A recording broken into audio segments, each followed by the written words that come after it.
सुनी सुनाई बातें नहीं। तो यदि मानस को समझना है तो मानस को समझने के लिए 3 चीज की आवश्यकता है। क्या है? जे श्रद्धा संबल रहित नहीं संतन कर साथ, तीन कहूँ मानस अगमयति जिन्हि न प्रिय रघुनाथ। हाँ, जिन्हि न प्रिय रघुनाथ। मानस जी को मानस में उतारने के लिए ये 3 श्रृंखलाएं हैं। पहली सीढ़ी पर आप चढ़िए, फिर दूसरी सीढ़ी पर चढ़िए, तीसरी सीढ़ी पर चढ़िए। ये नहीं कि आप प्रथम बार में ही पहली सीढ़ी पर छलांग मार दें, नहीं। बंदर का छलांग लगाने से नहीं होगा। पहला कहा क्या है? श्रद्धा होनी चाहिए कथा में, परमात्मा में। जब श्रद्धा होगी तब आप कहीं सत्संग में जाएंगे, कथा में आप जाएंगे, पहुंचेंगे, सुनेंगे। बिनु श्रद्धा बिना धर्म नहीं होए। ना तो धर्म हो सकता है, ना तो आप कथा में पहुंच पाएंगे। जिसको प्रेम रहेगा भाई वही न सत्संग में आ पाएगा। आज जहाँ चाह होती है वहाँ राह स्वयं बन जाता है। जल में भी लोग बना लेते हैं, और प्रेम ना हो तो कुछ भी नहीं हो पाता है। तो प्रथम क्या है? श्रद्धा है। दूसरा क्या है? संतों का साथ होना चाहिए जीवन में। इसलिए किसी ने तो कहा है कि संतों की बातों को हम सुने, जीवन में उतारें। यदि कुछ पाना है, कुछ जानना है, कुछ सुनना है। किसी ने कहा है कि संतों के संग लाग रे तेरी अच्छी बनेगी। संतों के संग लाग रे तेरी अच्छी बनेगी। संतों के संग लाग रे तेरी अच्छी बनेगी। संतों के संग लाग रे तेरी अच्छी बनेगी। अच्छी बनेगी तेरी अच्छी बनेगी। अच्छी बनेगी तेरी अच्छी बनेगी। और बिगड़ी बनेगी तेरी बिगड़ी बनेगी। बिगड़ी बनेगी तेरी बिगड़ी बनेगी। हाँ, संतों के संग लाग रे तेरी बिगड़ी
बिगड़े बनेंगे हर काम रे, फिर बिगड़े बनेंगे हर काम रे, तेरी अच्छी बनेगी फिर बिगड़े बनेंगे हर काम रे, तेरी अच्छी बनेगी, तेरी अच्छी बनेगी, अच्छी बनेगी। अरे ध्रुव जी की बन गई, प्रहलाद जी की बन गई, ध्रुव जी की बन गई, प्रहलाद जी की बन गई, ध्रुव जी की बन गई, प्रहलाद जी की बन गई।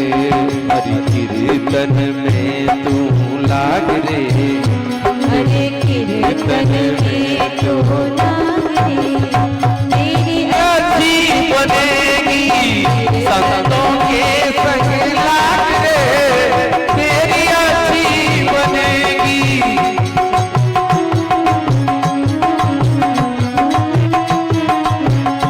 अरे काका से तुझे हंस बनावे, काका से तुहे हंस बनावे, काका से तुझे हंस बनावे, काका से तुहे हंस बनावे, मिट जाए दिल के दाग रे, मिट जाए दिल के दाग रे, तेरी अच्छी बनेगी।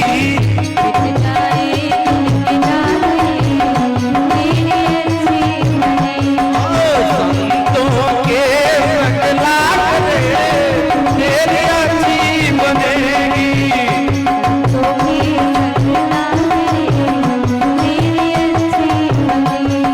मेरे मोह रात्रि में बहुत दिन सोया, मोह रात्रि रात्रि में बहुत दिन सोया, मोह रात्रि में बहुत दिन सोया, मोह रात्रि में बहुत दिन सोया, जाग सके तो जाग रे, तेरी अच्छी बनेगी, जाग सके तो जाग रे, तेरी अच्छी बनेगी।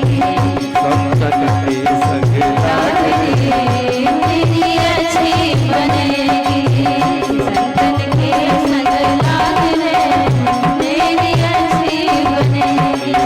कहत कबीर सुनो भाई साधो, कहत कबीर सुनो भाई साधु, सुनो भाई साधु, सुनो भाई साधु, सुनो भाई साधु, सुनो भाई साधु, होय तेरो यह भाग रे, तेरी अच्छी बनेगी, होय तेरो बड़ भाग रे, तेरी अच्छी बनेगी, होय तेरी अच्छी बनेगी। संतन के संग लाग रे, तेरी अच्छी बनेगी, संतन के संग लाग रे, तेरी अच्छी बनेगी, तेरी बिगड़ी बनेगी, तेरी अच्छी बनेगी, तेरी बिगड़ी बनेगी। संतों के संग लाग रे, तेरी बिगड़ी बनेगी। तो दूसरा क्या है? संतों का संग। अब तीसरा जीवन में क्या होना चाहिए? तो परमात्मा के चरणों में प्रेम होना चाहिए।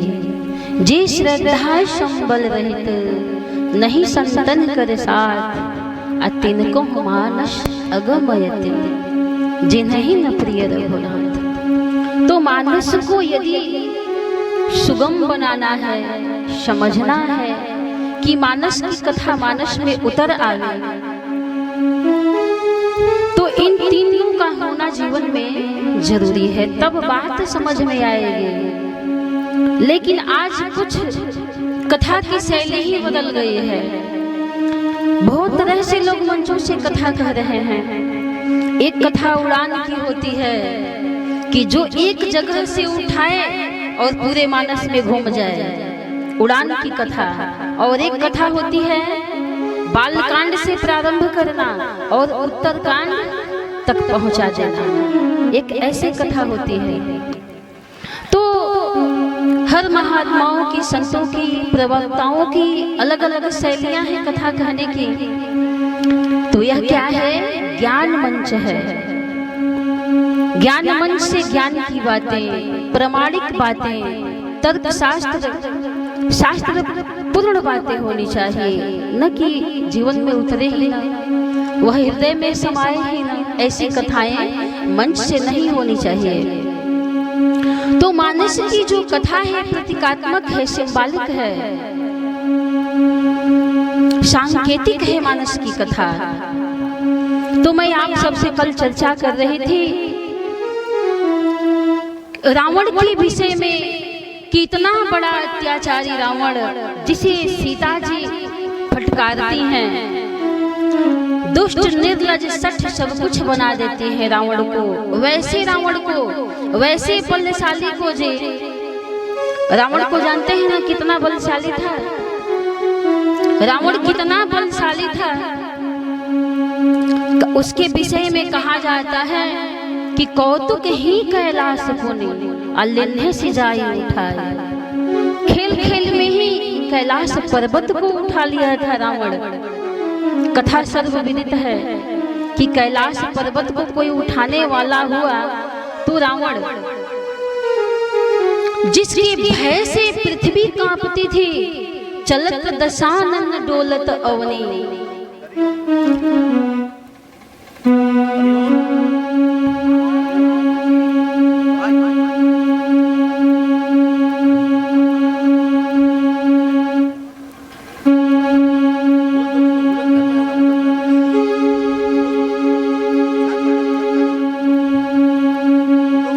हरि ओम।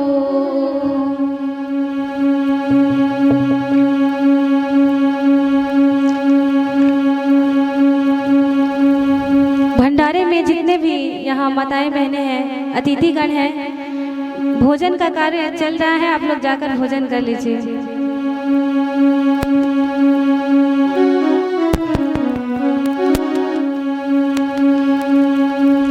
तो जिसे भी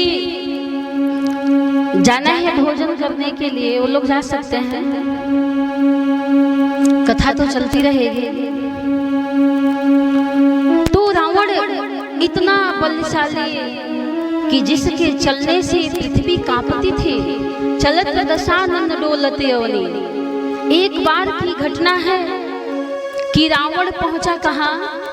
कैलाश पर्वत पर। कैलाश पूरा कांपने लगा, हिलने लगा, जैसे लगा कि भूकंप आ गया।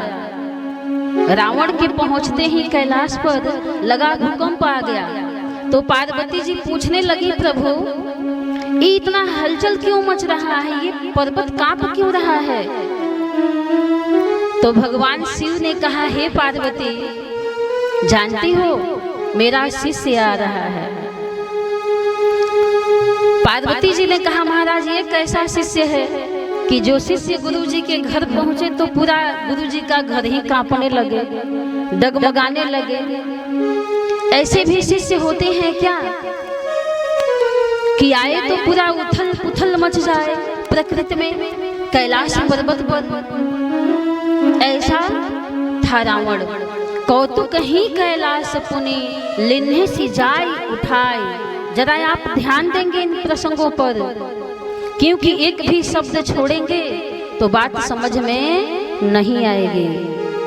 एक शब्द भी यदि कथा का आप छोड़ते हैं तो ध्यानपूर्वक सुने। मानस में दो पात्र हुए पर्वत को उठाने वाले।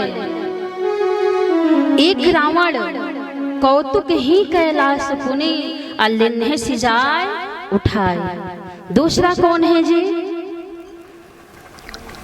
तो श्री लक्ष्मण संत हनुमंत लाल जी हैं। दूसरे पात्र मानस में अनंत बलवंत अतुलित बलधामम श्री हनुमान जी महाराज जी हैं।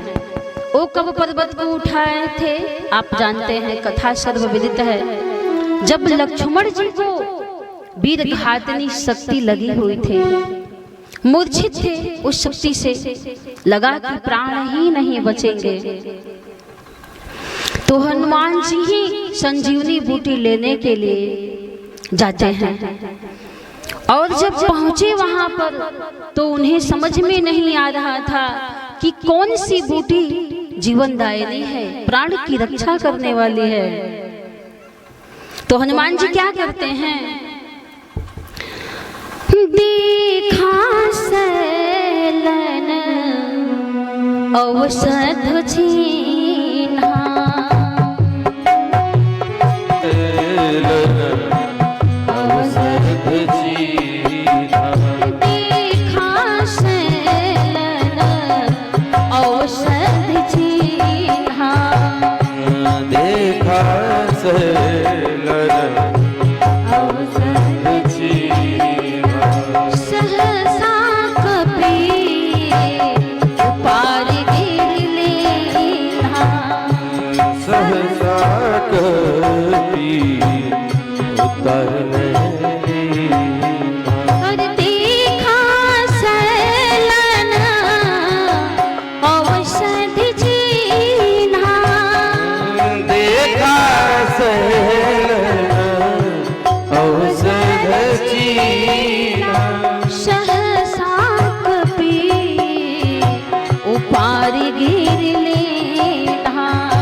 धावत भयो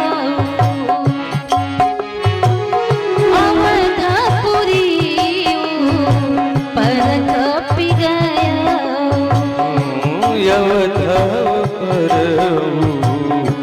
पर कपि गयो, अवधपुरी पर कपि गयो। वर्णन आता है वहां पर कि जब ही ये पार कर रहे थे अयोध्या को, पर्वत को लेकर के संत हनुमंत लाल जी, तो वहाँ संत हनुमंत लाल जी नंदी ग्राम में ही निवास कर रहे थे। उनको लगा कि कोई निशाचर जा रहा है अयोध्या की सुरक्षा के लिए। उन्होंने बिना फर का बाण मारा और हनुमंत लाल जी राम राम कह करके गिर पड़ते हैं। फिर वार्तालाप होती है दोनों संतों में। श्री संत भरत लाल जी पश्चाताप करने लगते हैं कि मैंने राम भक्त के ऊपर बाण चला दिया। तो संत हनुमंत लाल जी कहते हैं कि हे प्रभु, आपने बाण चलाकर मेरे पर बहुत उपकार कर दिया, मेरा उद्धार और कल्याण कर दिया, क्योंकि मुझसे बहुत बड़ा अपराध होने जा रहा था। हनुमान जी कहते हैं कि मुझसे बहुत बड़ा अपराध होने जा रहा था। क्या अपराध? जिस अयोध्या की पावन भूमि पर, धराधाम पर परमात्मा का अवतार हुआ, परमात्मा भी उस भूमि पर अवतार लिया। उस अयोध्या की भूमि को मैं बिना बंधन किए ही पार हो रहा था,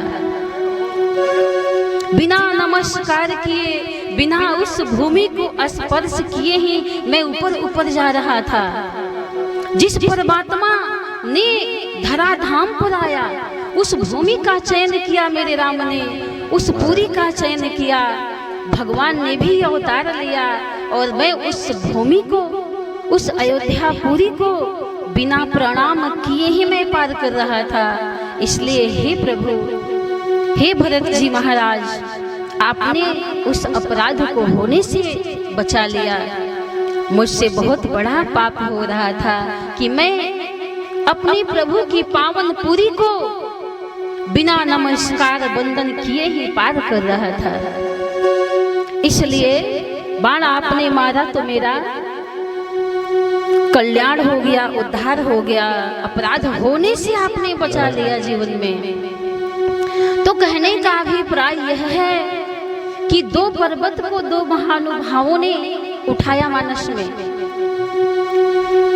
आप कहेंगे कि ये कथा मिथ्या महसूस हो रही है, क्या पर्वत को भी कोई उठा सकता है क्या जी? हनुमान जी पर्वत को उठा लिए, देखा शैल ने औषध चिन्हा आ सहसा कपि उपार गिरले नहा। आज का तार्किक जरा आप ध्यान देंगे, आज का तार्किक, आज का वैज्ञानिक युग, नव युवक क्या कहते हैं कि यह कथा मीठी है, क्या है, झूठी है, मिथ्या लग रही है ये कथा, ऐसा हो ही नहीं सकता है। इस युग में ऐसी कौन सी मशीन बनी है, कौन सा किरान बना है जो कि दो पर्वतों को दो महानुभावों ने उठाया। इस कथा को सुनकर आज का तार्किक वैज्ञानिक युग के जो एक कथा सुनने वाले श्रोता हैं तर्क करते हैं कि ऐसी कथा ये तो झूठी पड़ रही है, झूठी लग रही है कथा। कोई क्या पर्वत को उठा सकता है? ऐसी कोई मशीन नहीं है, ऐसा कोई किरान नहीं बना है इस युग में कि जो पर्वत को जड़ समेत उखाड़ ले। जरा ध्यान देंगे आप, इधर उधर ध्यान मत आप रखिए अपना, हरिओम हरिओम, नहीं तो आप फिर कहेंगे कि क्या बोल गए। हरिओम। ऐसी कोई मशीन किरान नहीं बनी है श्री राधे, हरिओम हरिओम, कि जो जड़ समेत हरिओम। पर्वत को उठा ले, उठा ही नहीं ले जाए बल्कि उसको लेकर दौड़े भी। ऐसी कोई मशीन है क्या जो जड़ समेत उखाड़ भी ले और लेकर दौड़े भी? तो ये हनुमान जी कौन से किरान है, ये कौन से मशीन है जो पर्वत को भी उखाड़ लिए और लेकर के दौड़ भी रहे हैं? आइए प्रतीक के रूप में हम देखें, क्योंकि मैं बार बार कह रही हूँ कि जो मानस की कथा है प्रतीकात्मक है। बहुत ध्यान से सुनने पड़ेंगे आपको, तब बात समझ में आएगी। तो ये पर्वत क्या है और ये संत हनुमंत लाल जी कौन है? ये कौन है? तो भगवान के सेवक हैं। और पर्वत क्या है? स्थूल पर्वत को ही आप मत देखते रह जाइएगा कि हनुमान जी पर्वत को उखाड़ लिए थे। पर्वत किस चीज का प्रतीक है? तो सेवक के धर्म का प्रतीक है। पर्वत क्या होते हैं? कठोर भी होते हैं और भारी भी होते हैं। तीन लोक में तीन वस्तु कठोर है, कमठ पीठ पविकूट कठोरा। जल में यदि कोई कठोर वस्तु है तो वह क्या है? कछुए का पीठ है। थल पर यदि कोई कठोर चीज है, वस्तु है, तो क्या है? कूट पर्वत है। और यदि नभ में कोई कठोर वस्तु है तो पवि है, इंद्र के हाथ का वज्र है। ये तीन लोक में तीन वस्तुएं कठोर है। तो आप कहें, मैं आपसे पूछती हूँ कि इनसे भी कोई कठोर है क्या? कोई भारी चीज है क्या? तो आप कहेंगे नहीं, इस चीज से कोई भारी कोई चीज नहीं है। पर्वत से भारी कौन है? पर्वत से कठोर कौन है? कोई चीज नहीं है। लेकिन आइए मानस में दर्शन करें कि वो क्या है जो भारी भी है, वजनीय भी है और कठोर भी है। जिस समय श्री संत हनुमंत लाल जी भैया श्री राम को मनाने वन में जा रहे हैं तो पैदल चल रहे हैं। सेवक बार बार कहते हैं कि हे नाथ आप रथ पर बैठ जाइए, लेकिन ये बैठते नहीं हैं। क्यों नहीं बैठते हैं? मानस में वर्णन आता है, आइए दर्शन करें। कहीं सुसेवक बारहि बारा, अरे होई नाथ अश्वया सवार, होई नाथ अश्वया सवार। भरतलाल जी कहते हैं कि राम परा देहि पाया सिधाए, अरे हम कहाँ रथ गज बाजे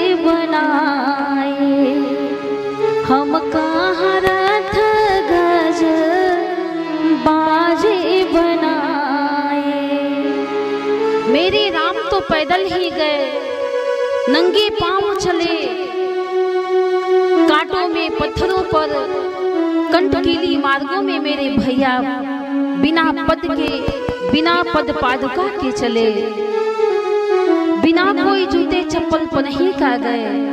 तो सेवक का धर्म तो स्वामी से और कठोर है। कैसा है सेवक का धर्म? भारी तो भारी भी और कठोर भी। संत श्री भरतलाल जी कहते हैं कि सिर भर जाऊं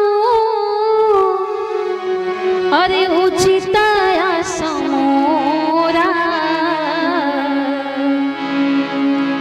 सिर भर जाऊं उचित समोरा, और सब ते सेवक धर्म कठोरा, सब ते सेवक धर्म कठोरा।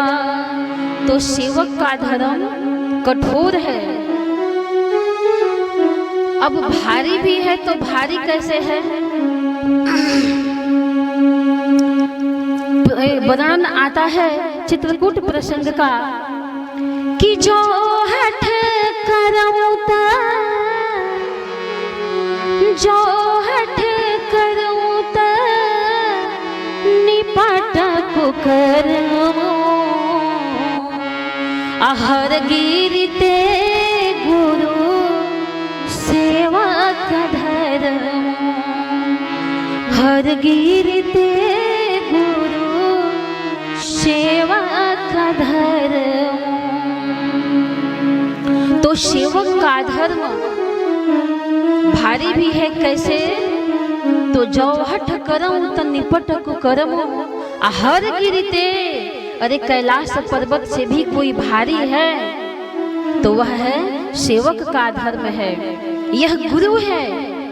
गुरु मतलब वजनीय। कठोर कैसे है?